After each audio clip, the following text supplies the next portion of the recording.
The Vice-Chancellor of the Sunyani Technical University, Professor Ignatius Kojo-Edinkra, has said the management of the university has taken stringent measures towards further protection of students against sexual harassment. Speaking at the 27th matriculation ceremony, the VC said the university does not take lightly issues of sexual misconduct. Hence, any confirmed culprits of the recent social media will face the full rigors of the law. Precious Semevo has more in this report. Recently, video publications on social media alleged a sex for grades scandal against some unnamed lecturers of the Sunyani Technical University. Speaking at the 28th matriculation ceremony in Sunyani, the Vice-Chancellor, Professor Engineer Kojo-Edinkra, said management has set up a 7-member committee to investigate the allegations and urged stakeholders to make available evidence to facilitate the committee's work for necessary actions.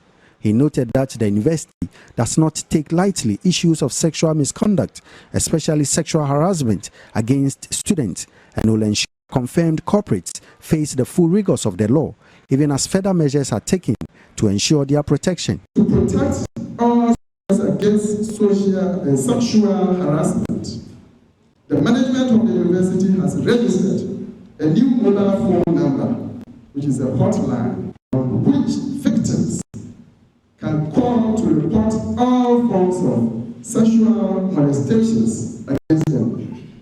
This number will be posted on the various student platforms. Our cherished faculty and staff are also reminded to observe the highest level of ethical judgments in carrying out via academic, professional, and administrative duties in the university, to avoid the temptation of falling into sexual misconduct scandals, which may lead to severe sanctions, including termination of one's appointment and even prosecutions. 2,833 out of the 3,362 students admitted for the academic year enrolled on science, technology, engineering, and TVET programs, a move the VC said will equip the youth to be employable.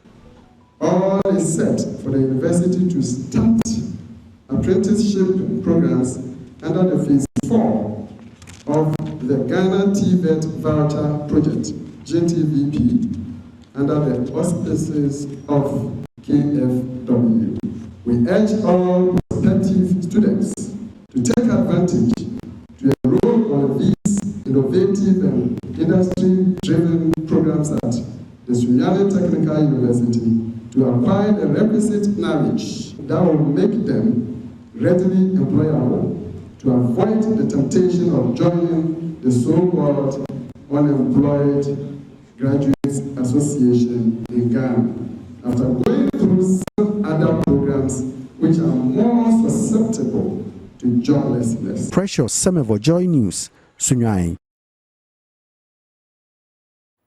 Ghana's healthcare system is fraught with many challenges. Lack of critical and sophisticated equipment have left some patients with no option than to seek medical care outside the country. And this has often come with unbearable costs. Public and private health facilities lack expansion and capacity to deliver quality healthcare in spite of the increasing population. Now, General Manager of Hope Exchange Medical Center, Dominic Osei-Kofi, expresses worry about the lack of sophisticated medical equipment in our health sector to deal with certain conditions. There's more in this report. Healthcare services in Ghana are still not in the best rankings as many health facilities become unaffordable, render poor quality services, and lack medical gear. This common trend only favors a selected few privileged Ghanaians who are able to travel abroad to seek refined healthcare. The 135-bed capacity Hope Exchange Medical Center recorded over 53,000 patients last year, despite the huge numbers catered for by the institution. General Manager Dominic Osei-Kofi is emphasizing the need for expansion of services, more staff, and increased equipment. But the hospital is expanding. We need staff residents. We need to bring more clinics, that is, add more services to what we are doing. And as patients keep coming, you also need more equipment. So I just want to appeal to the people of Ghana, those who have, let them also see what they can give in terms of healthcare to the people of Ghana. Dominic Say made these comments during a visit by the President of Malta, George Villa, to the facility established by a Maltese non-governmental organization. The visit comes as the Maltese government seeks to improve its health cooperation between Ghana. Dominic Osei wants support from both local institutions and individuals to contribute more to improving the health sector. I just want to encourage the people of Ghana, especially those who have to also see how best they can promote the health sector. This whole project is the initiative of a Maltese. He doesn't live in Ghana. So if somebody who is not a Ghanaian has been so generous taking such initiative and having such a facility for the people of Ghana, then I think that in Ghana, what are we also doing? The Malta president inspected the facility, wards, including the recently inaugurated e-learning laboratory at the facility. He assures of the committed efforts of the Maltese to contribute to improving healthcare in Ghana.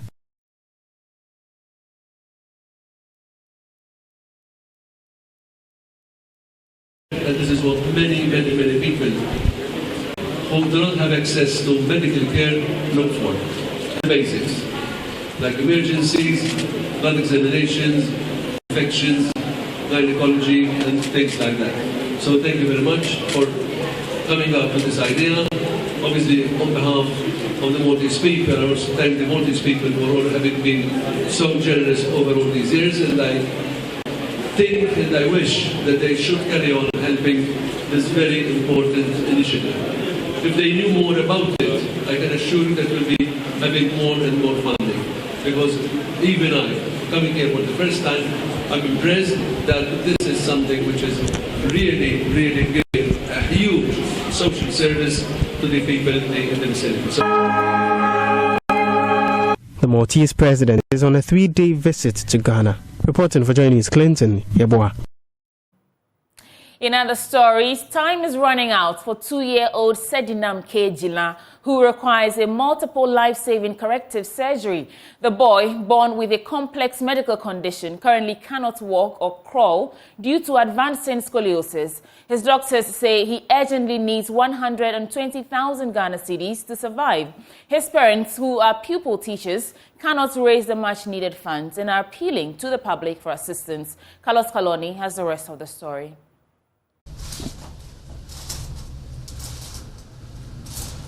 Two-year-old Sedina K was born with multiple medical conditions, including scoliosis, which makes it difficult for him to crawl or walk.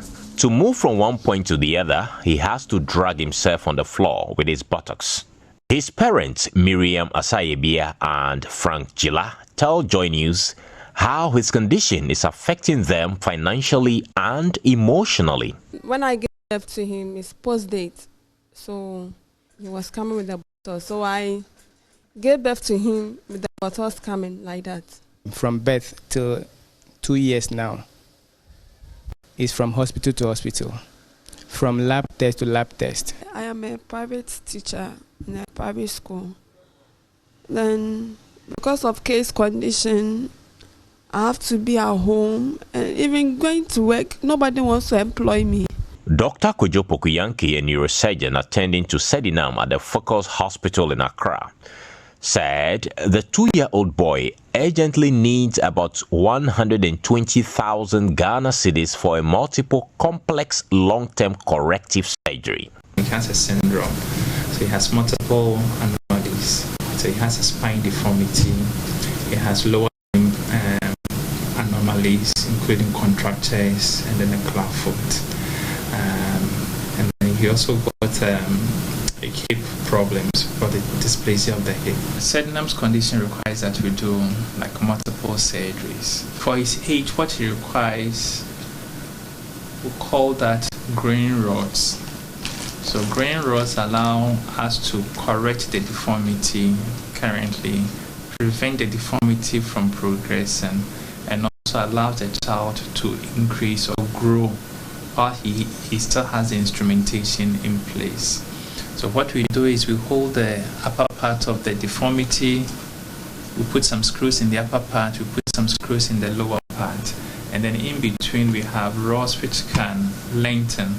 So once we put in these growing rods, every 3 months he requires lengthening so that he can increase in height.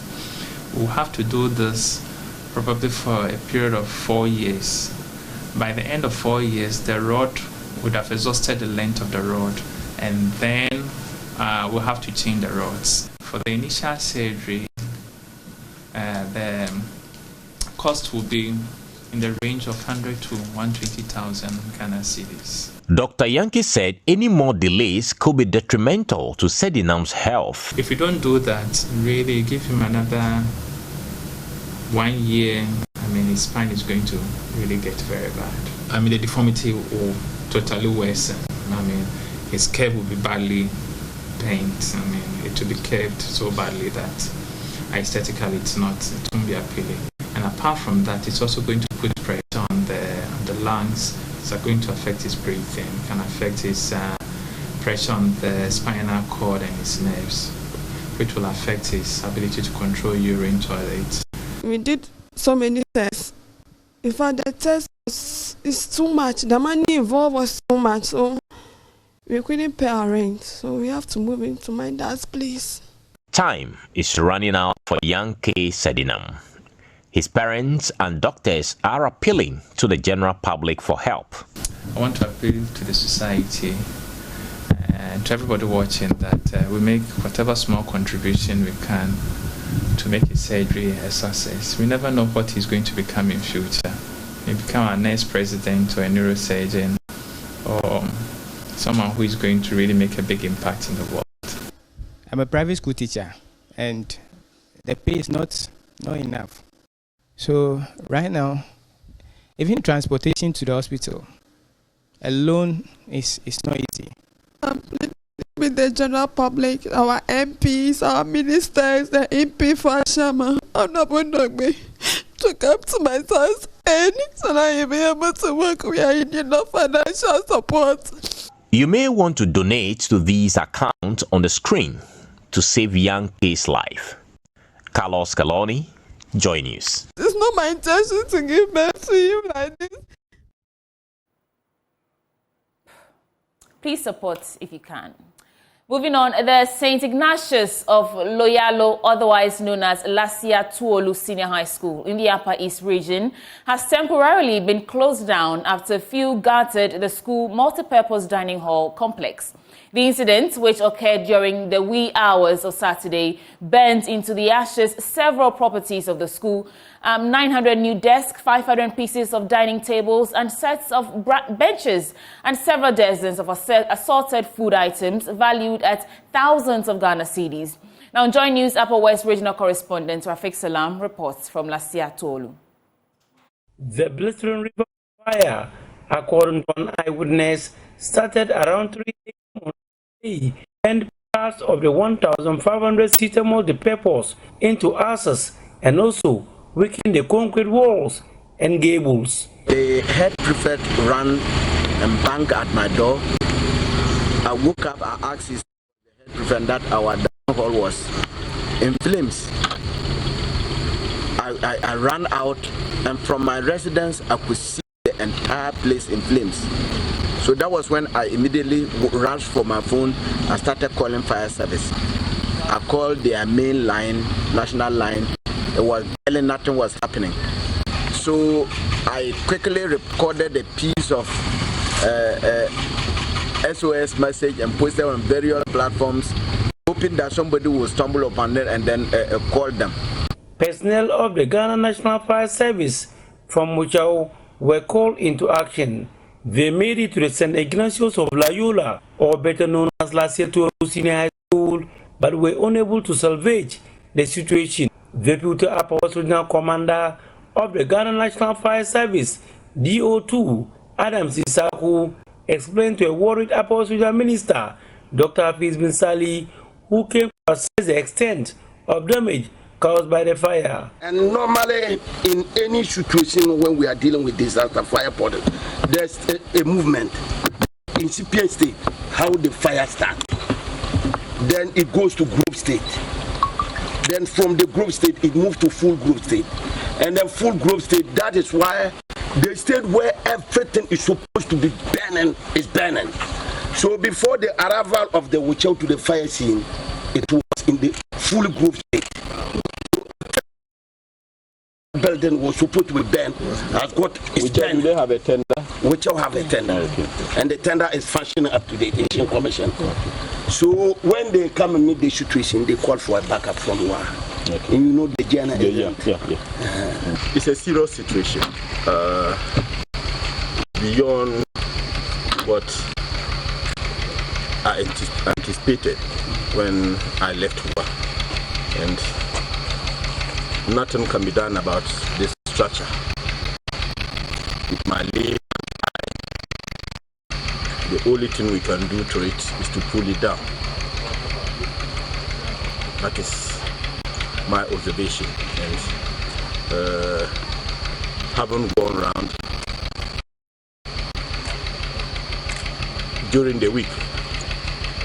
The regional gate fund consultants will come and then have a look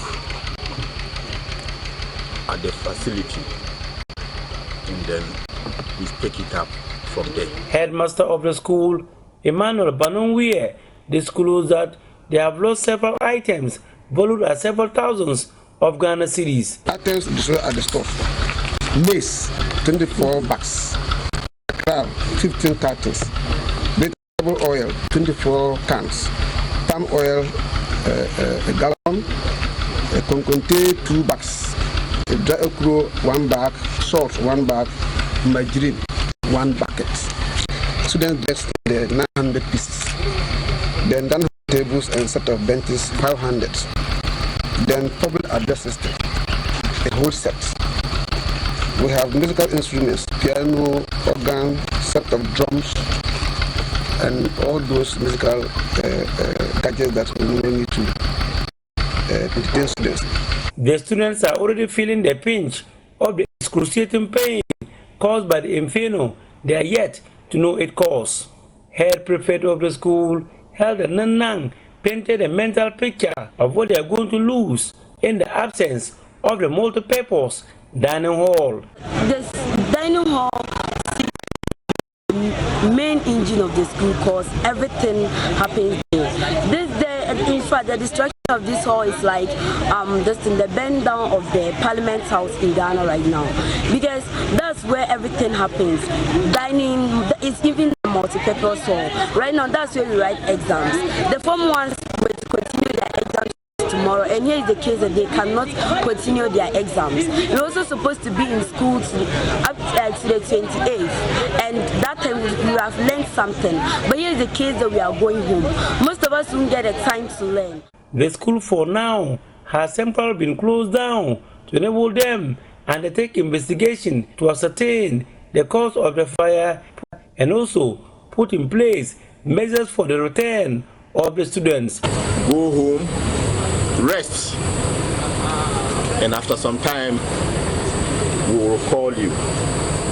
With regard to the structure, I want to assure you that the government of His Excellency Nana Addo Akufo-Addo will put the structure in place in a record time. That I can assure you. Reporting for JoyNews, Rafik Salam, Lasie Tuolu.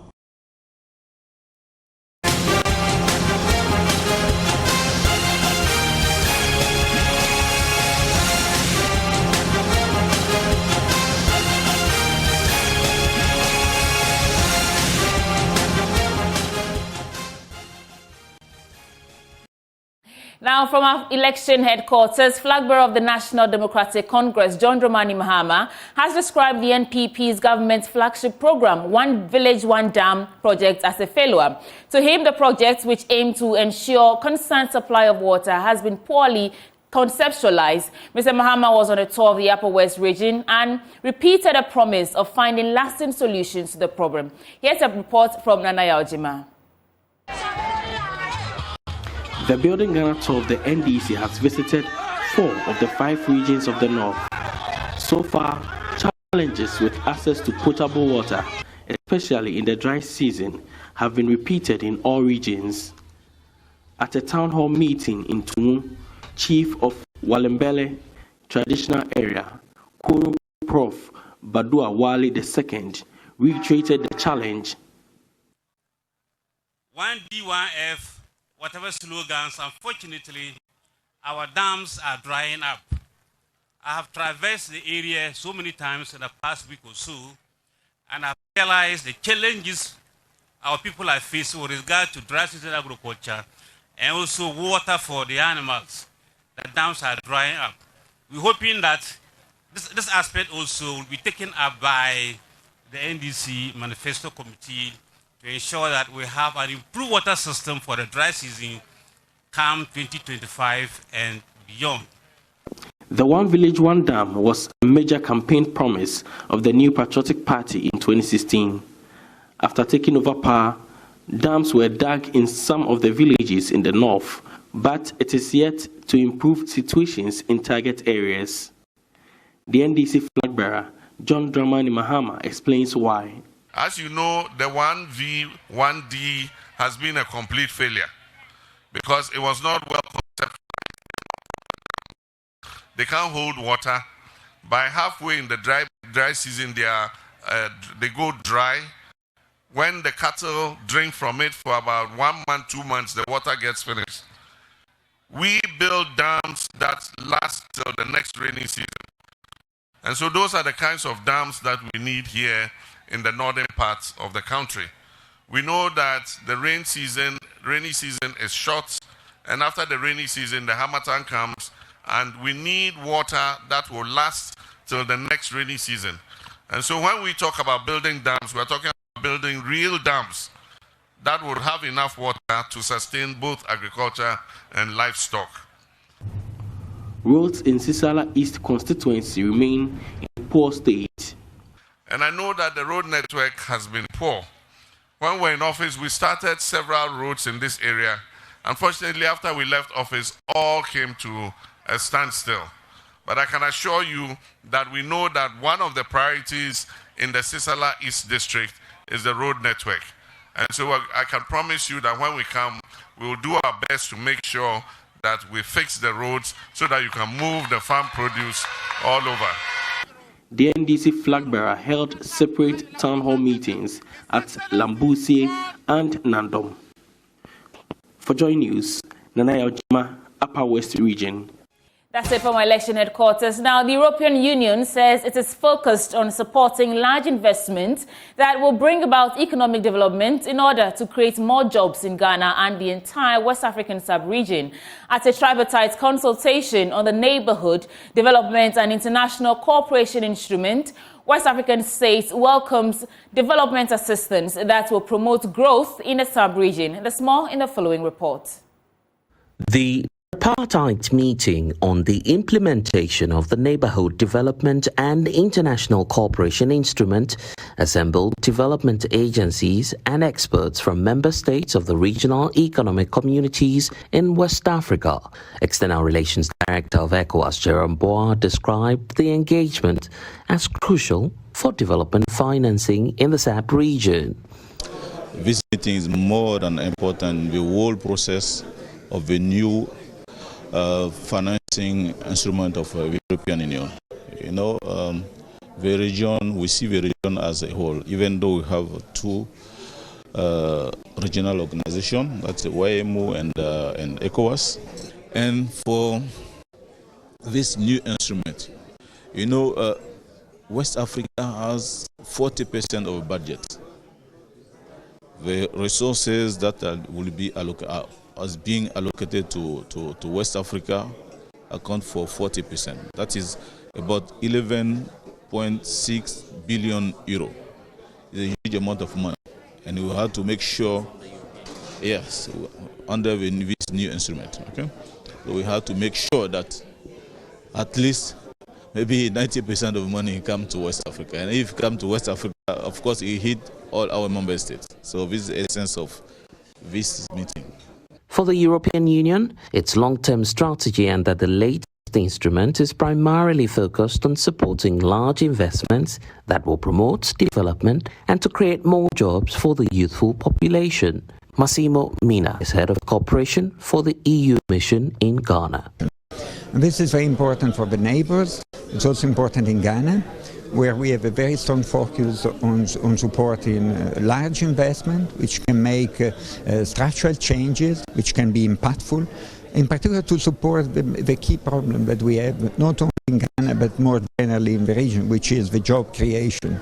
So through these instruments, we can find the necessary resources to support the job creation and also the green transition. So we want to focus on green jobs, in particular for women, for young people, and ensure that that can really be transformative in the countries where we work.